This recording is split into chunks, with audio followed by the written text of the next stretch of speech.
Jeanette Rocher. This is Forum Daily West. Here are some of the top stories we have lined up for you tonight. The PM meets with Canadian premiers to update them on Trump trade talks. Americans say a deal without tariffs could be possible, according to political columnist Brian Lilley. Says the one-year anniversary of the devastating Jasper wildfire is observed. A political fire rages on between the town and the premier. An Alberta riding makes Canadian history for having the greatest number of candidates on one ballot. Thanks so much for joining us. Prime Minister Mark Carney met with Canada's premiers in Ontario today to update them on the state of trade negotiations with the U.S. as an August 1st deadline to get a deal in place looms. They're gathered in Ontario's cottage country today to discuss the latest U.S. tariff threat and removing internal trade barriers. We are looking for the best deal for Canada. We are only going to accept the best deal for Canada. That is very much informed by our discussion. What we collectively can most control is building a stronger economy, moving from reliance to resilience and division to unity. That will require two things. First, support for affected industries, lumber, steel, aluminum, automobiles. Crucially, what we're looking to do is support those industries to build bridges, to build a stronger Canadian economy, to build forward. So if it's lumber, it's building more houses in Canada. It's developing new markets around the world as we work with the Americans. Prime Minister, it's so important that we hear from you about the status and the negotiations with the United States, and I always say I'll always have the Prime Minister's back dealing with President Trump. We all know he can say one thing one day, and he'll be out on Fox News or wherever, changing everything. So we need to stay united. We're all hoping for the best and prepared to do our part, each province, each territory. And I've always said President Trump increases tariffs. This is my personal opinion. I don't speak on behalf of COFF. We need to make sure we match tariff by tariff, dollar for dollar, and hit them back as hard as we possibly can. Last week, Prime Minister Carney said it was unlikely there would be a deal without tariffs. But according to political commentator Brian Lilley, the Americans are now saying a deal without tariffs is possible. They've clearly said a deal is possible if we open up enough, but we don't know what that means. And so if I was one of the premiers in the meetings with Prime Minister Carney earlier today, I would have asked him two questions. Is a deal possible without tariffs? And what's the price? Because it might be a price we're willing to pay. You can catch my full interview with political columnist Brian Lilley of the Toronto Sun coming up right after Business News. The premiers of Ontario, Alberta, and Saskatchewan have signed a memorandum of understanding calling for the construction of new pipelines using Canadian steel. The announcement came prior to the premiers meeting with the Prime Minister today. We know their strength in taking a united front, but we cannot achieve our shared provincial goals without cooperation from the federal government. Alberta knows this. Saskatchewan knows this, Ontario knows this, and it's time for the federal government to acknowledge it as well. And if Prime Minister Mark Carney doesn't want to work with us, it's not just myself and Scott Moe he'll have to worry about. He'll also have to contend with Premier Doug Ford, who has said many times he'll be all over him like an 800-pound gorilla. So it's time to get rid of the bad laws that have harmed Canada's ability to grow the energy sector and other industries such as mining and manufacturing. This new agreement will help move Western oil and gas to new and existing refineries in southern Ontario and to northern tidewater with deep sea port in James Bay. It will connect Ontario's critical minerals in the Ring of Fire region to new ports in Western Canada, helping to build a true end-to-end critical mineral supply chain.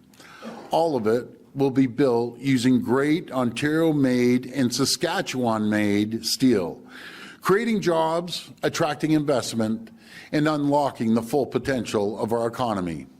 And all of it will be done in partnership with Indigenous communities. Saskatchewan Premier Scott Moe says bottlenecks need to be removed. He reiterated the need for pipelines to East Coast refineries and access to shipping ports in the Northwest. The Insurance Bureau of Canada says better disaster recovery is needed as the country faces an increase in emergencies. It's calling for national discussions on how to better manage rebuilding in the aftermath of increasingly costly disasters. IBC says that as of July 7th, rebuilding permits have only been issued for 56 of the 358 buildings that burned down in that.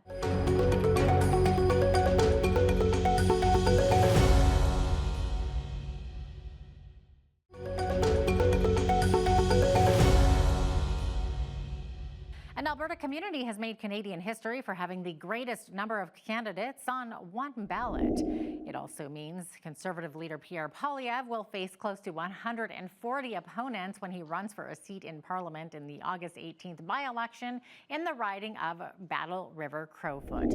Elections Canada reported Monday that 132 of those candidates alone are sponsored by one advocacy group called the Longest Ballot Committee.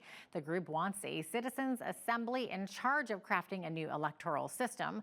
The Longest Ballot Committee's previous record of 91 candidates was broken last week when it reached 100. Poilievre, meantime, has sent a letter to the leader of the government in the House of Commons, Stephen McKinnon, saying he is, quote, demanding action against a blatant abuse of our democratic system.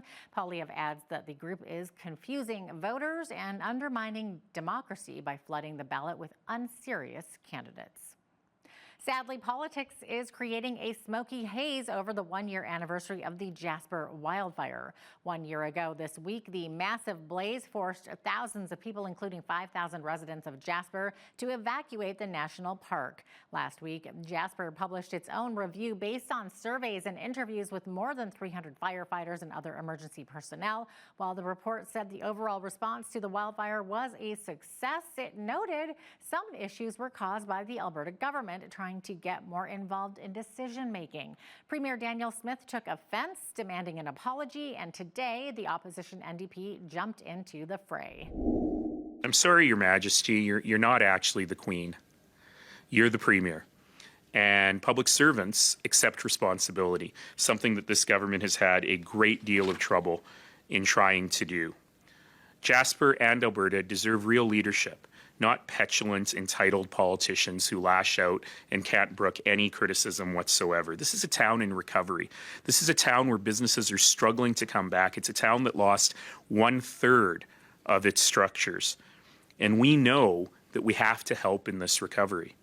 And the provincial government, by the way, has done a lousy job of that as well.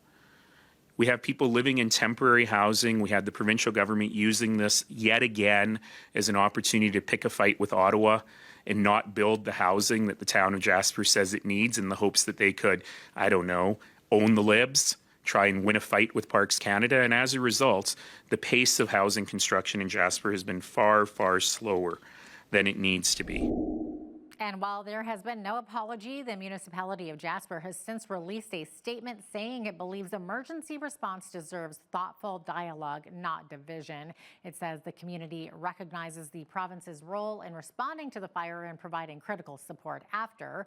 The Insurance Bureau of Canada says that as of July 7th, rebuilding permits have only been issued for 56 of the 358 buildings that burned down in Jasper last summer. And while we're talking about wildfires, as of this afternoon, there are currently 61 wildfires burning across Alberta in the forest protection area. 16 are classified as out of control, 12 are being held, and 33 are under control. There have been 10 new wildfires since yesterday, and since January 1st, 816 wildfires have burned more than 670,000 hectares of land. And Health Canada has issued a recall notice for tens of thousands of above-ground swimming pools in the country after 9 drownings in the U.S.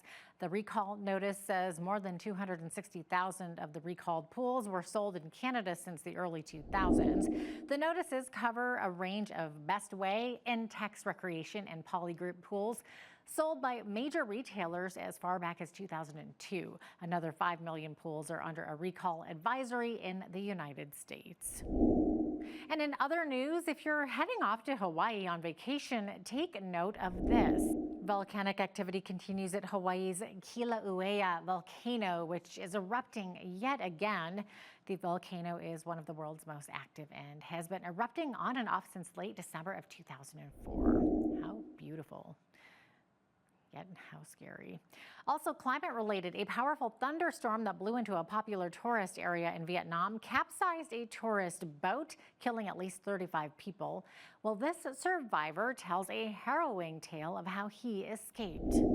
Quyền lực nước tràn vào bên trong, anh chỉ có thể thở được những lần gì đấy để tiếp tục nước dồn tiếp vào, anh hít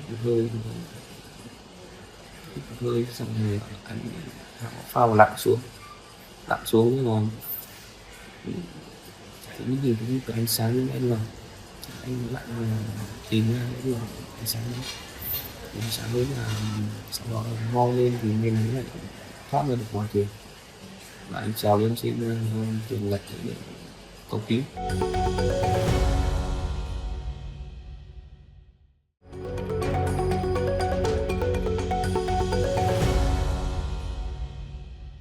The latest numbers from the Crime Severity Index have been released by Statistics Canada with promising results. The volume and severity of police-reported crime in Canada reportedly decreased 4% last year. Stats Can says nonviolent crimes such as property and drug offenses dropped 6% in 2024. But at home in Lethbridge, the city saw a more impressive drop in crime rates. BCN's Landon Hickok has more details. Lethbridge once held the highest CSI rate in the country between the years of 2019 and 2021, in part due to having twice the average national property crime rate. However, there has been a complete shift as the latest numbers show Lethbridge has shaved almost 19% off its total crime rating. While there is still work to be done in Lethbridge, and I want to repeat that because it's important. We think we've got great numbers, we're trending the right direction, but no, there's always work to be done. But when we see numbers dropping like this, we're very, very pleased that we're trending in the right direction. In 2024, Lethbridge posted a CSI rate of 117.8, with a decrease of 18.5%. That is the third largest drop in the country, just behind Kamloops and Red Deer. Similarly, the Lethbridge metro area dropped 18.7% to 105.5.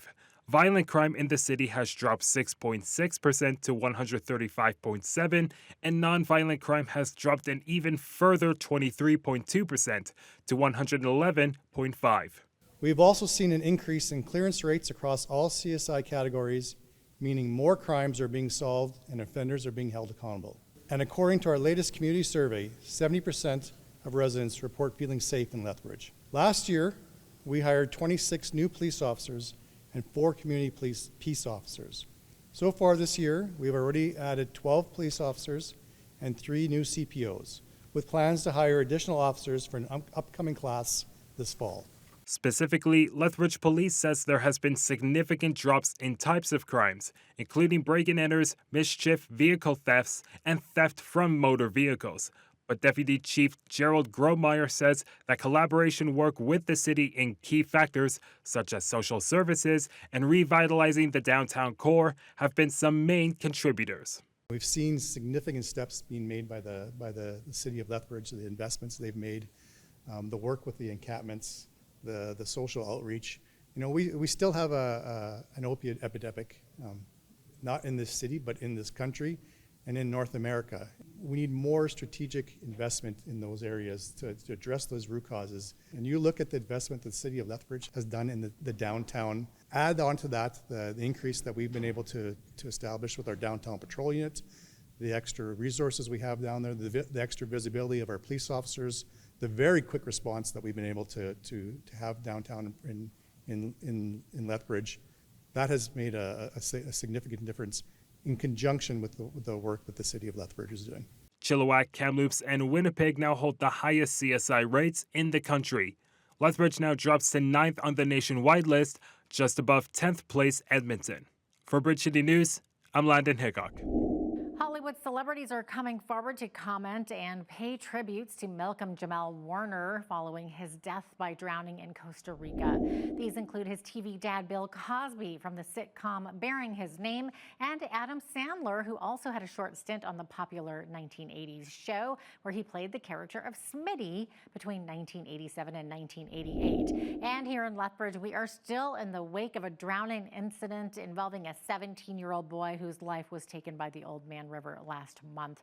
As BCN's Naveen Day reports, these incidents are a reminder about water safety during National Drowning Prevention Week. July 20th to 26th is National Drowning Prevention Week. It occurs every year in mid-July when Canada's drowning rate is at its highest. This year, the week coincides with World Drowning Prevention Day, which occurs every year on July 25th. The Alberta and Northwest Territories branch for the Life Saving Society uses this week to educate the community on risk factors that can result in drowning. For adults, typically the major risk factors that we see are not wearing a life jacket, swimming alone, drinking alcohol. When we're talking about children in Alberta, in our most recent report, we see that 100% of drownings for children under 5 years old were due to distracted supervision or lack of supervision. Data from the Life Saving Society says 67% of drownings occur in natural bodies of water like lakes, rivers, and oceans. Here in Lethbridge, a 17-year-old boy drowned last month in the Old Man River while he was attempting to cross it near the high-level bridge. What's fishy about the Old Man River is how misleading it appears to be in terms of safety.